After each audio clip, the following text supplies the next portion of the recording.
Dan kasih Tuhan, banyak hal yang sebenarnya satu hal yang membuat pertumbuhan rohani kita terhalang terhambat, yaitu karena kita tidak mau melepaskan, membuang konsep-konsep yang lama yang sudah tertanam dari semenjak kecil, dari semenjak kita beragama.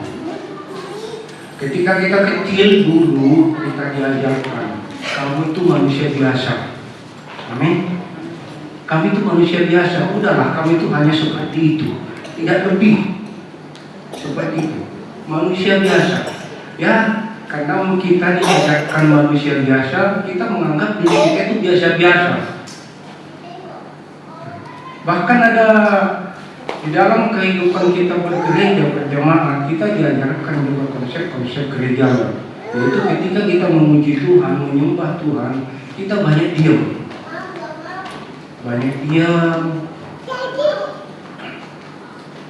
Dan kita beralasan, kita bilang, ya ketika saya diam saya bisa menikmati hadirat Tuhan. Benar, nggak salah. Ada orang bisa duduk, bisa tidur, bisa. Tetapi sekarang pertanyaan saya, ketika kita ada di dalam rumah Tuhan, ketika kita ada dalam hadirat Tuhan, pertanyaan saya, kita menyenangkan hati kita memuaskan hasrat kita, atau kita menyenangkan Tuhan? Ketika kita berniat, ketika kita datang ke hadapan Tuhan, ketika kita datang ke gereja, bersekutu memuji Tuhan, kita memuliakan Tuhan, menyenangkan Tuhan. Sepakat boleh setuju kan? Menyenangkan Tuhan. Firman Tuhan bilang, sembahlah Dia, pujilah Dia dengan segenap semua akan budimu, kekuatanmu, pikiranmu, kasihilah Dia, kasihi. Berarti semua. Saya tidak mengajarkan doktrin agama kita, tetapi bagaimana seharusnya kita datang kepada Tuhan. Kita menyembah Tuhan dengan sepenuh hati, bukan setengah-setengah, bukan ya bisa menikmati, tetapi itu tadi dia menikmati dirinya, bukan mempersembahkan dirinya kepada Allah. Kalau mempersembahkan diri kepada Allah, berkali-kali di depan ini dikatakan, Daud aja yang seorang raja turun dari keretanya yang mewah, mahkotanya ditaruh, jubah kebesarannya dilepas, dia hanya berpakaian efod itu cawat, merendahkan diri serendah-rendahnya di hadapan Allah. Bahkan kalau saya lihat filmnya itu nggak begini-begini, saudara, loncat-loncat jungkir balik. Makanya istrinya bilang, istri pertamanya seperti orang gila. Akibatnya ketika istrinya mencela dia, sampai di usia akhirnya istrinya tidak pernah melahirkan anak. Nah, jadi kita kalau di hadapan Tuhan, jangan pernah malu, jangan pernah sungkan. Kita berhadapan memberi persembahan hidup kita kepada Allah. Amin. Segenap, bukan setengah-setengah. Konsep ini yang harus dirubah dalam pikiran kita. Konsep ini. Jangan bilang sekali lagi, saya bisa kok menikmati. Iya, berarti kita menyenangkan hati kita, menyenangkan diri kita, bukan menyenangkan Allah. Di Alkitab ada satu gambaran suatu hewan yang badannya tidak besar, tapi kecil, dia sepamili, sekeluarga dengan kuda, keledai. Keledai ini kalau di Alkitab dipakai tunggangan tetapi tidak bisa berlari, dia disuruh bawa beban, diikat beban kiri kanan, bahkan sampai banyak kadang-kadang. Nah, ketika dia berjalan menahan beban ini tersiap-siap. Mungkin jalannya berlubang, belum jatuh. Keledainya seperti itu. Ada beban yang berat yang dibawa. Dan saya ketika di Lampung Utara, di tempat saya, di Ketapang, nama kecamatannya Ketapang, desanya Sidodadi. Malamnya itu habis hujan, saya dengan beberapa orang naik motor dari arah sini, jalan itu turunan, nanjak. Ini kali. Karena apa? Kami berhenti. Karena di sebelah sana ada seekor sapi narik gerobak isinya penuh. Karena jalannya licin, dia berusaha menahan supaya nyelonong. Nah, dia dorong gerobaknya. Dan ketika sudah mau mendekati ke bawah, ini pemilik gerobak nggak ada beri kemanusiaannya, binatangannya, dipukulinya, cambuk, cap supaya naik. Di tengah jalan, sapinya garuk-garuk berusaha naik. Sampai kaki depannya tertekuk. Karena keberatan, sapinya seperti itu. Saya bayangkan, Bapak Ibu Saudara, sekarang saya bayangkan, ketika 3 minggu yang lalu saya baca Alkitab, saya kalau di toko, setelah beres, saya berdoa, saya baca kitab, saya renungkan. Nah, firman ini mau saya bagikan. Banyak orang Kristen hidupnya menanggung beban, keberatan, bebannya banyak. Saya dulu berkata seperti itu, saudara, ketika saya belum menerima pengwahyuan ini. Ketika istri saya bilang, ya perjuangan saya masih panjang, saya sudah pensiun, anak-anak saya masih butuh biaya. Ya, perjuangan saya masih panjang, masih berat. Ya, tapi benar ada firman Tuhan bilang nanti ya. Kita semua pasti bilang itu. Ketika kita mendengar, kita bilang, ya sama aja, saya juga seperti itu, suami saya seperti ini, anak saya seperti ini, istri saya seperti ini. Ya sama aja, usaha saya masih kembang kempis. Ya sama saja, kata anak muda, saya juga masih belum punya pekerjaan. Ya sama saja, kata yang sekolah, saya belum tahu nanti mau lanjut kemana. Bebannya sepertinya berat dan terperosok ke lubang lagi. Permasalahan seperti itu, silih berganti, menumpuk. Saya bayangkan betapa beratnya orang Kristen ketika tidak mengalami pembaharuan pikiran, pola pikir, konsep-konsep yang lama yang dikatakan tadi. Kamu kan manusia biasa, ya udah seperti itulah, memang kamu apa adanya. Beberapa kali kita diajarkan, kita anak Allah, kita bukan manusia biasa, kita anak Allah yang punya kuasa dan otoritas. Kita tidak biasa-biasa, tetapi kita luar biasa. Amin. Nah, baik, kita membaca Matius 11 ayat 28 sampai 30. Ini seringkali menjadi alasan bagi orang Kristen. Ayat 28 sampai 30.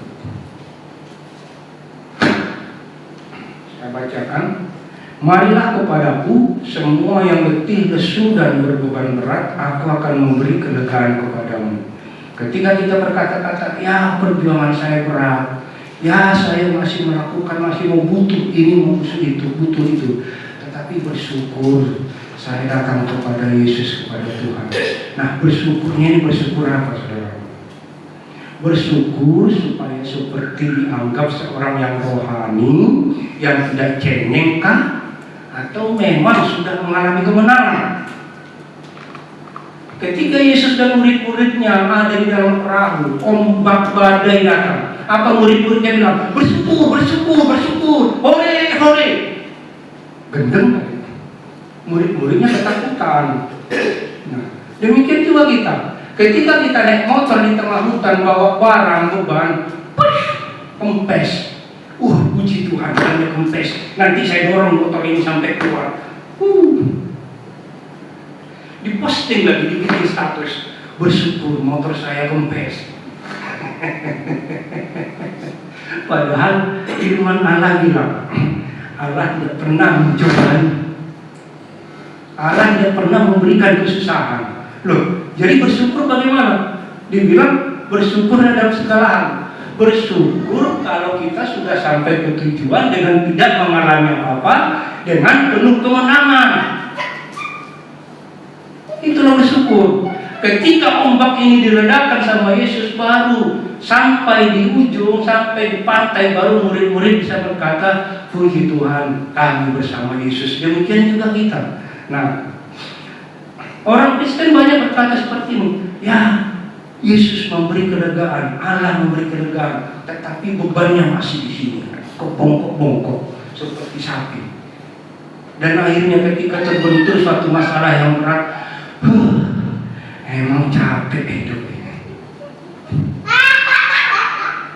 Banyak, bahkan hampir seperti itu.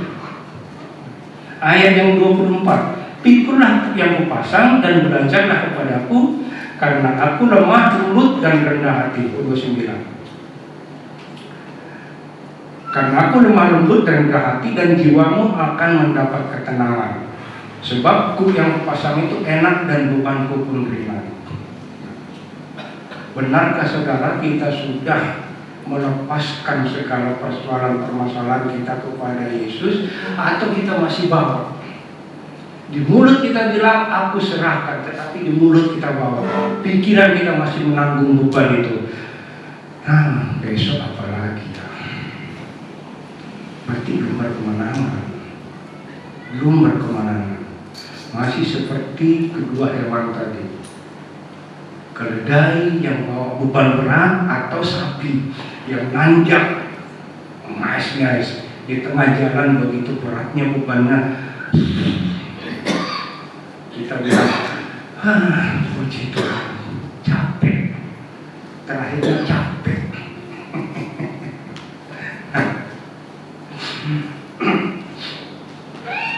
Saya mau kesaksian sedikit ya.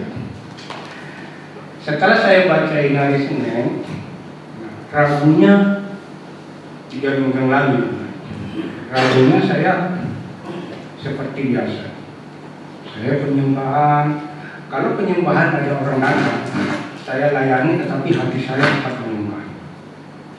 Tidak terputus dia. Saya layani. Nah, ketika di pertengahan saya merenungkan firman, tiba-tiba mata saya terkelam, kepala berat, di sini tegang. Aduh, kenapa ini ya pada saya? Terus kemudian keluar keringat dingin. Udah nggak kuat dulu. Kenapa ya? Kenapa? Saya pegang. Kenapa ya? Saya makan apa? Saya cari. Saya makan apa? Penyebabnya. Terus saya lihat keluar. Saya minta tolong apa ya? Diantar ke rumah sakit ya. Berobat sama teman-teman yang di depan. Ada kepikiran, apakah seperti yang dalamnya Pak Halubo ya? Karena saya sudah nggak kuat. Kepalanya berat banget, nggak kuat. Melihat aja udah sama-sama. Ada orang pun saya lihat itu udah sama-sama tetap. Tapi saya bilang tidak. Saya bilang dalam nama Yesus, apapun yang saya alami itu tidak akan membawa hal yang buruk dalam hidup saya. Saya tidak akan sampai berobat, saya tidak akan berobat, saya tidak akan keluar. Di dalam nama Yesus, aku anak Allah. Ini pekerjaan iblis, aku tolak, keluar, pergi. Itu hari Rabu. Dan saya masih ke BTN dengan posisi sempoyongan, dengan posisi kepala berat untuk menunggu paket. Saya ngobrol di tempat Mas An di tokonya. Ngobrol dengan Mas An, sebenarnya kepalanya ngeliang-ngeliang, tetapi saya bawa sukacita, ketawa ceritanya. Dan malamnya kita masih kesal. Saya seperti nggak rasakan itu semua, walaupun sebenarnya jalan seperti melayang. Kamisnya saya cek kontrol darah di apotek. Semua normal kecuali asam urat. Yang cek kaget 13,9. Dia bilang, Pak, saya kasih obat, Pak. Enggak, kata saya. Pak, ini sudah tinggi, bahaya. Saya kasih obat, Pak, ya. Enggak, kata saya. Duit saya cuma 50. Cek darahnya 30, 20 ribu nggak cukup. Kalau 20 ribu mau dikasih obat, saya mau nih. Ya enggak, Pak. Ya makanya saya nggak mau utang. Saya nggak mau. Karena di awal saya sudah bilang, saya berdoa, saya tidak akan ke rumah sakit dan saya tidak akan berobat. Saya kembali ke toko cerita dan dia pulang. Saya berdoa lagi. Dalam nama Yesus, tubuhku adalah ciptaan Allah. Aku pada semulanya diciptakan Allah sempurna. Tidak ada kerusakan dalam tubuhku. Segala yang rusak itu berasal dari iblis, dari neraka. Aku perintahkan keluar dalam nama Yesus. Semua tubuhku baru. Yang rusak aku ambil persediaan dari surga. Aliran darahku semuanya bagus. Di dalam nama Yesus. Doanya aneh kan? Tapi itulah sebenarnya doa orang Kristen. Doanya aneh. Tapi itulah sebenarnya. Bukan Tuhan tolong saya. Tuhan sudah tolong mati di kayu salib, kenapa masih minta tolong? Kepadamu sudah diberikan kuasa untuk menginjak ular dan kalajengking, maka perintahkan pergi keluar. Tuh, apakah sudah sembuh? Begitu saya berdoa, apakah sudah sehat? Tidak. Saya masih karuan sebenarnya. Puji Tuhan, hari Minggunya saya berterima kasih sama Pak Halo. Dia terangkan ini penyakit ini begini. Nah, dan kemudian Bu Halo saya juga berterima kasih dikasih pantangan, jangan makan ini bang, jangan makan ini bang, jangan makan ini bang. Saya berharga beli minuman dari Pak Harto, Bu Harto. Seninnya saya telepon adik saya yang dia bilang, bang, beli lobak nanas di jus, minum air jusnya. Aduh, air lobak saudara, kayak air comberan. Nah, tetapi saudara, saya tidak berbuat kemana-mana, saya hanya berpengharapan kepada Allah Yesus. Dan ada pelajaran penting di sini untuk kita semua. Banyak orang Kristen yang mengalami sakit, bukan hanya saya. Banyak orang Kristen yang mengalami sakit, niatnya supaya sembuh, supaya sehat. Banyak orang Kristen mau melakukan apapun, bahkan sampai berobat ke hal-hal alternatif, ke dukun dia lakukan supaya sembuh, walaupun hal itu salah. Banyak orang Kristen seperti itu. Saya tidak makan apa yang menjadi kesukaan saya. Kenapa saya mengalami ini sebenarnya? Ceritanya dulu awal. Mengapa saya mengalami? Firman Tuhan bilang bahwa apa yang kita alami itu bukan berasal dari Allah, ya. Yakobus bilang itu karena keinginan diri kita sendiri. Terus terang, istri saya masak jeruan 3 hari, saya ngambilnya nggak tanggung-tanggung. 2 hari nggak tanggung-tanggung. Bahkan setelah nasi habis pun masih saya ambil. Saya dicobai keinginan saya, dan itu kesukaan saya. Dan kemudian masak rendang, jengkol, itu pun saya lantang. Ada hal yang salah nih. Saya berpikirannya ini untuk membersihkan darah. Saya minum air rebusan daun salam. Wah, makin cepat ini naik. Ketawa Pak Halo. Minum air rebusan daun salam 2 kali seminggu. Yang tadinya 1 minggu tiap hari, kemudian saya jalanin 2 kali seminggu. Jadi penyebabnya karena saya sendiri yang salah. Oke, lanjut ke yang tadi. Banyak orang ingin saya sembuh supaya sehat. Saya tidak memakan apa yang menjadi pantangannya, walaupun itu kesukaan saya. Dalam beberapa minggu itu saya tidak makan. Bahkan istri saya melarang, jangan minum kopi. Waduh. Tapi saya taat. Saya tidak memakan. Bahkan saya turuti apa yang sebenarnya tidak saya sukai. Minum obat, tidak minum kopi, saya turuti supaya saya sehat, supaya saya sembuh. Nah, coba kita renungkan ini saudara. Coba kita renungkan. Banyak manusia, orang di dunia ini, banyak orang Kristen ingin masuk surga, tetapi tidak mau membuang, tidak mau melawan apa yang selama ini menjadi kesenangan, kenikmatan manusia. Tidak mau buang. Surganya mau, tetapi tidak mau membuang apa yang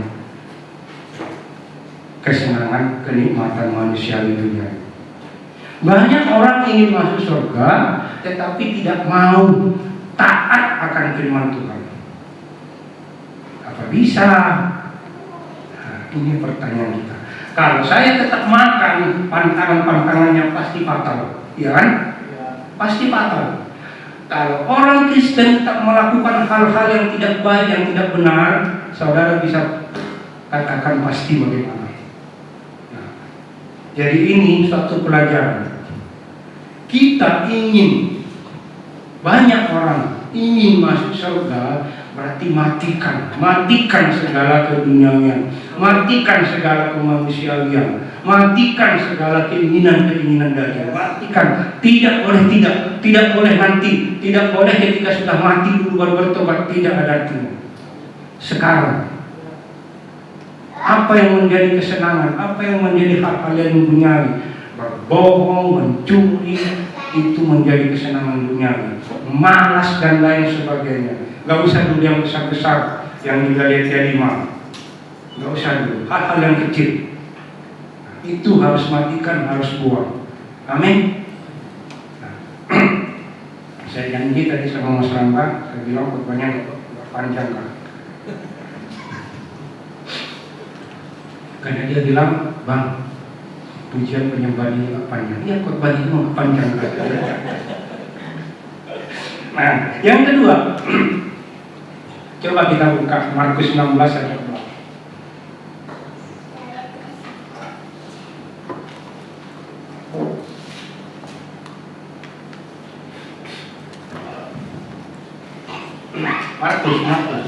Markus 16 ayat 14. Akhirnya ia menampakkan diri kepada ke-11 orang itu ketika mereka sedang makan, dan ia mencela ketidakpercayaan dan kedegilan hati mereka. Oleh karena mereka tidak percaya kepada orang-orang yang telah melihat dia sesudah kebangkitannya. Ceritanya, murid-muridnya yang 11 kumpul. Muridnya yang 11 kumpul, dan Yesus datang menampakkan diri. Di sini dikatakan mencela ketidakpercayaan. Apa yang ketidakpercayaan murid-murid ini? Murid-murid ini, murid yang 11 ini ikut Yesus loh selama 3,5 tahun. Tapi Yesus mencela itu apa? Menghina, ngenyek. Kepercayaan murid aja dinyek, dihina oleh Yesus. Kenapa? Karena mereka tidak percaya akan kebangkitan Yesus. Di ayat sebelumnya, ayat yang 9 sampai 13, setelah Yesus bangkit pagi-pagi pada hari pertama minggu itu, ia mula-mula menampakkan dirinya kepada Maria Magdalena. Daripadanya Yesus pernah mengusir 7 setan. Lalu perempuan itu pergi memberitahukannya kepada mereka yang selalu mengiringi Yesus, dan yang pada waktu itu sedang berkabung menangis. Tetapi ketika mereka mendengar bahwa Yesus hidup dan telah dilihat oleh mereka, mereka tidak percaya. Perempuan ini pagi-pagi datang ke kubur, melihat kubur kosong dan Yesus bangkit. Mereka memberi kesaksian, Yesus sudah bangkit. Muridnya nggak percaya. Padahal sebelum Yesus disalib aja Yesus sudah berapa kali ngomong bahwa anak manusia akan mati, disalibkan dan bangkit. Nah, ini sudah menjadi satu kenyataan, tetapi muridnya tidak percaya.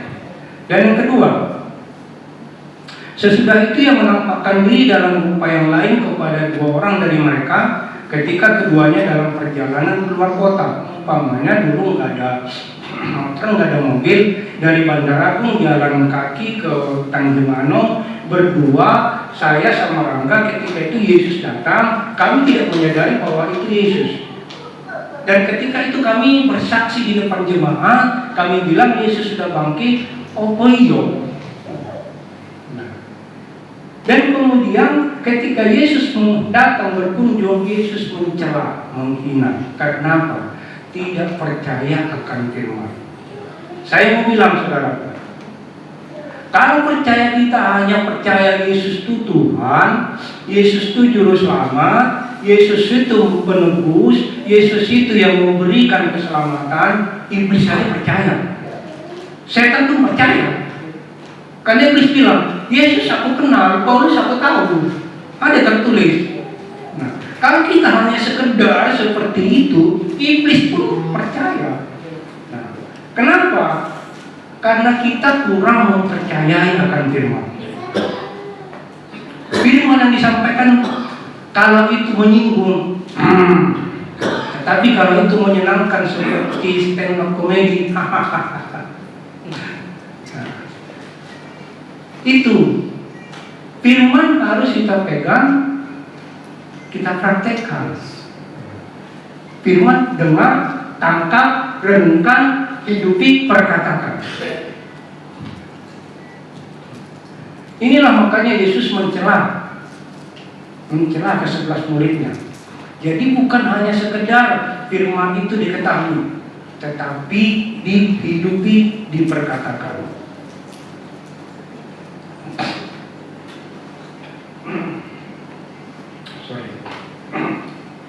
Nah, yang mau saya sampaikan di sini adalah bahwa yaitu di Matius 11 ayat 28 sampai 30 tadi. Datanglah kepadaku hai kamu yang berbeban berat dan letih lesu, aku akan memberikan kelegaan.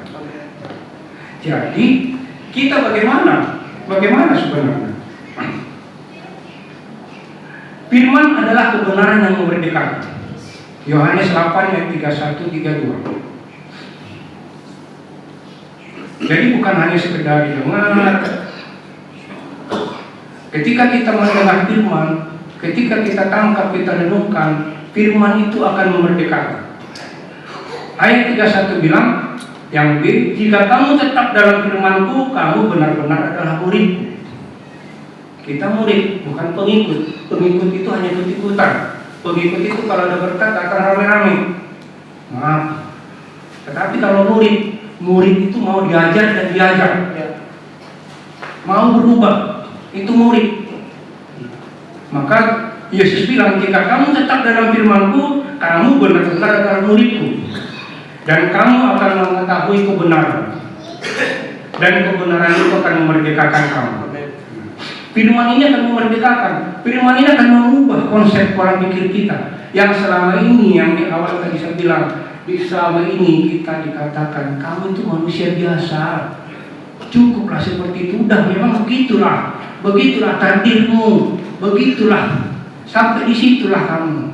Itu yang ditanamkan. Tetapi kalau kita mengetahui kebenaran firman itu akan mengubahkan konsep kita bahwa kita ini bukan manusia biasa, tetapi kita ini adalah manusia ilahi, kita ini adalah manusia surgawi, kita ini adalah pewaris dari kerajaan surga, dan kepada kita sudah diberikan kuasa untuk menginjak ular dan kalajengking, dan kita adalah pemenang, bukan pecundang.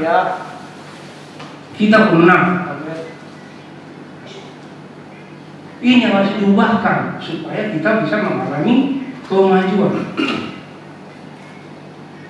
Karena Roma 12 ayat 1 bilang,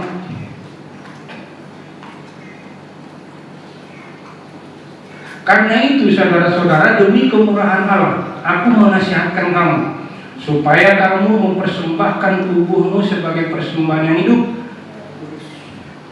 yang kudus dan yang berkenan kepada Allah. Itu adalah ibadahmu yang sejati.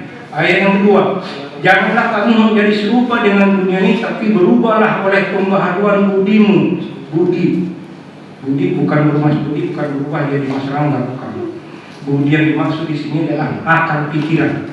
Berubahlah oleh akal pikiranmu, sehingga kamu dapat membedakan manakah kehendak Allah, apa yang baik, yang berkenan kepada Allah, dan yang sempurna. Berubah, pola pikir kita harus berubah. Jangan pakai lagi konsep yang lama, konsep agamawi, konsep-konsep dari falsafah dari nenek moyang.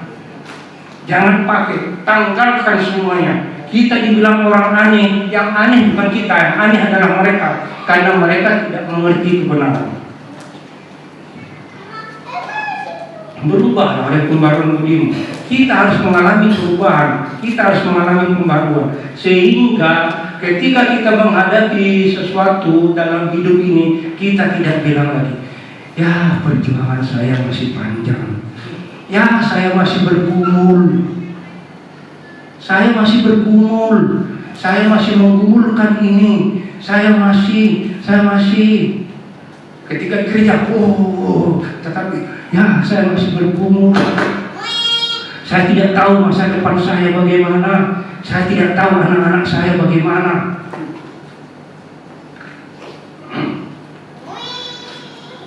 Istri saya tidak mau berubah. Aduh, semua. Amsal 23 ayat 7 bilang. Amsal 23 ayat 7a.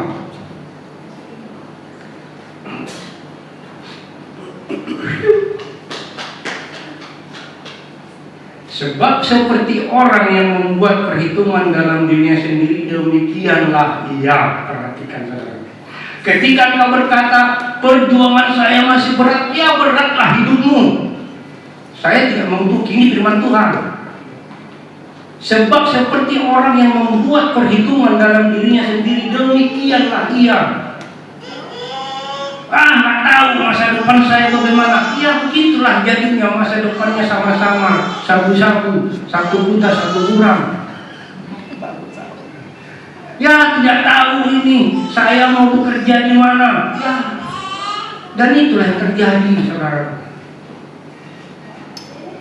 Kebenaran firman Tuhan yang saya dapat ketika saya merenungkan, Tuhan bilang,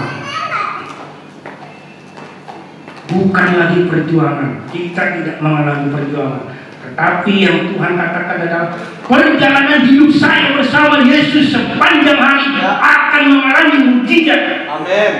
Amin. Ini yang Tuhan bilang.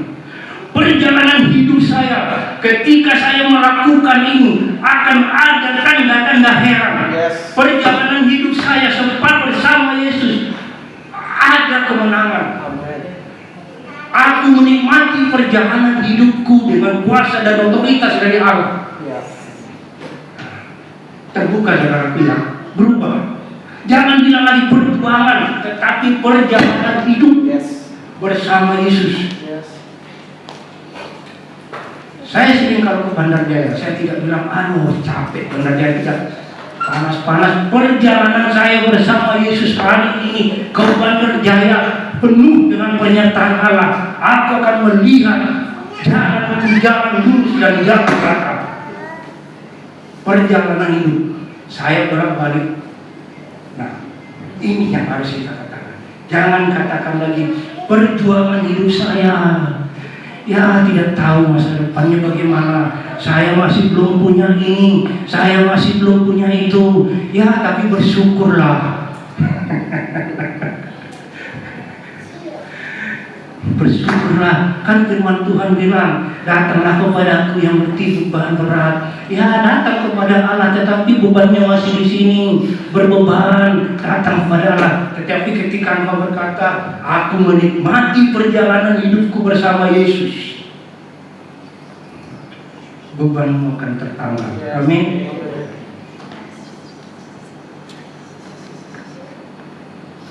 Iya.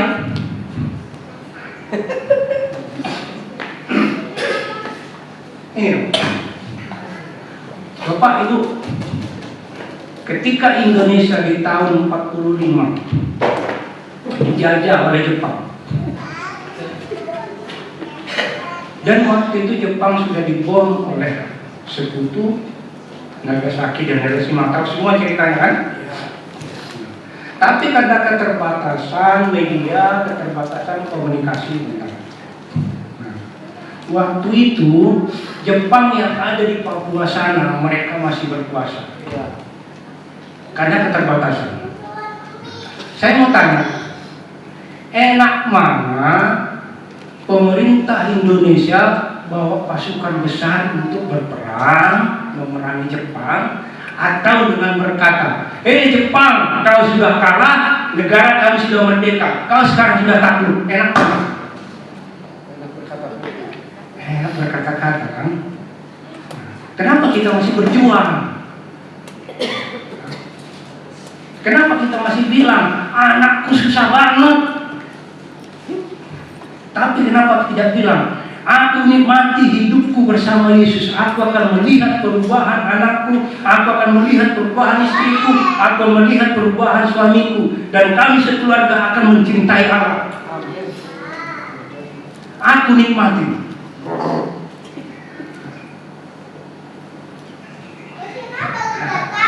Nah, kita jangan bareng. Tahu ya anakku kan?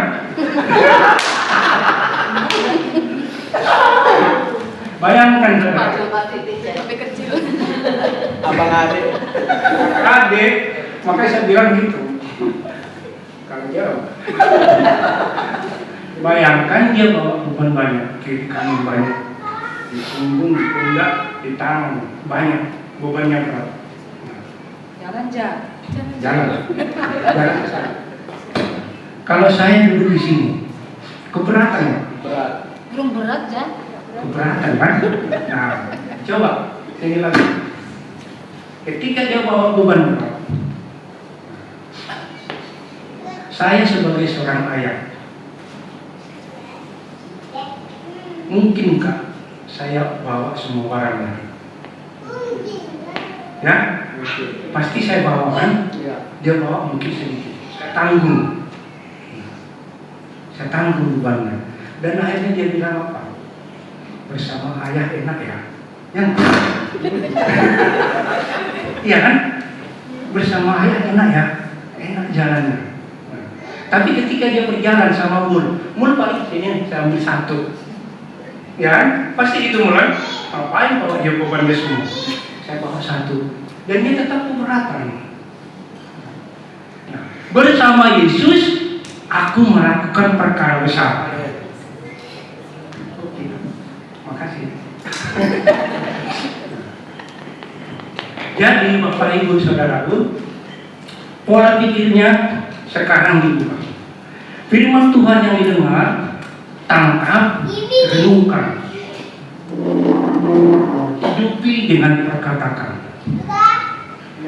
Perjalanan hidupku bersama Yesus, aku menikmati kebaikan-kebaikan. Katakan persoalanmu, katakan permasalahanmu. Aku nikmati perjalanan hidupku bersama Yesus. Aku akan melihat. Katakan apa yang kau rasakan menjadi beban.